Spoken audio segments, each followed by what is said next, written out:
It was approaching the end of summer, and my friends and I wanted to do some cool, mischievous things before going back to school. So, we had the genius idea one night to sneak into a nearby community pool. It was actually only a couple blocks away.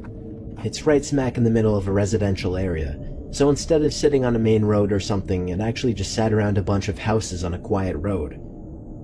During a hot day, the little parking lot would be full and the spot would be bustling.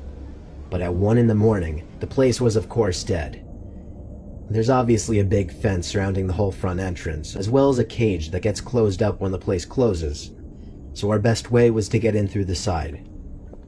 We snuck into the backyard of a neighboring house and hopped the fence over to the pool. It was as easy as that.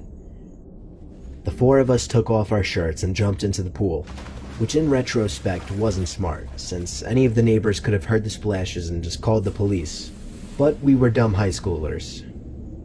It was very, very dark within that whole enclosing. This pool had no lights, which is why it closed at sunset. James, Courtney, and Alyssa were on the other side of the pool, as I was just kind of doing my own thing at first, swimming around and getting my face wet. I saw Alyssa get out of the pool shortly after and run away. I swam over to see what was going on. She was just going to the water fountain, though. The 3 of us just bopped around in the water for a bit, and eventually we heard Alyssa jump back into the pool from the other side. It was too dark to see much more than her black hair covering her face. But just then we heard Alyssa playfully call something to us as she was walking back to the pool. The 3 of us in the pool looked at each other. I know they were doing the same thing as me, counting heads. There were 3 of us on this side of the pool, and here came Alyssa walking over to our side. So who was that on the other side? Alyssa got in, but the 3 of us were distracted, looking at the head bopping around the water across the pool. James said across the pool, "Who is that?" Not even 2 seconds later, the head went underwater and disappeared from view. We took this time to whisper to each other, mostly things like, what should we do? What if that's security? And should we run?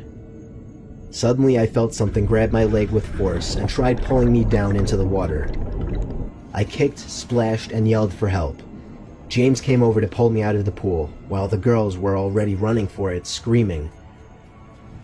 It wasn't until I got to the stairs of the pool that the grip on my leg was released and I was free.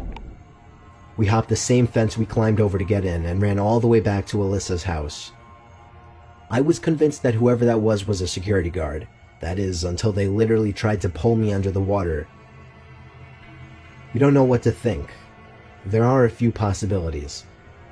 Maybe it was just another kid messing with us, maybe it was a security guard who went way too far, or most likely, it was a dangerous person who had ill intent.